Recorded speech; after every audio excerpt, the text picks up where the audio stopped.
Table 1. Review of the vowels A, E, I, O, and U. Fix, jut, fob, jig, lag. Rid, tug, kin, van, yet. Fog, cab, bog, pod, vex. Wed, box, mix, wax, cud. Yes, jug, kid, sit, six. Pug, Jim, yell, red, fox. Keg, Doug, win, Ned, will. Puff, hug, Bess, rub, vim. The Shoemaker and the Elves. A shoemaker and his wife lived in a little house on the edge of a wood. They were very, very poor, and each day they grew poorer and poorer. At last there was nothing left in the house but leather for one pair of shoes. "I will cut out this last pair of shoes," the shoemaker said to his wife. "Tomorrow I will sew them and peg them." So he cut out the leather and left it on his bench. The next morning he went into his shop to make the shoes. What did he see? A pair of shoes all nicely made and ready to be sold. The stitches were so fine and the shoes so well made that they were quickly sold. With the money, the poor shoemaker bought leather for 2 pairs of shoes. Then he said to his wife, "I will cut out the leather for 2 pairs of shoes. Tomorrow I will sew them and peg them." So he cut out the leather for the shoes and left it on his bench.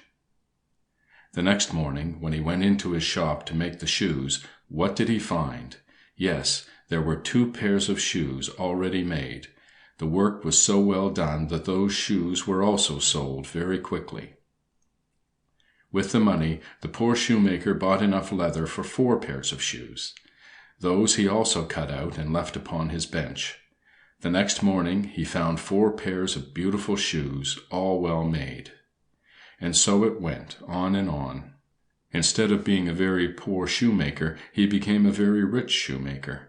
His shoes were so well made that even the Queen herself wore them. At last the shoemaker said to his wife, "We must find out who makes the shoes." So one bright moonlight night they hid behind a curtain, where they could watch the bench and not be seen.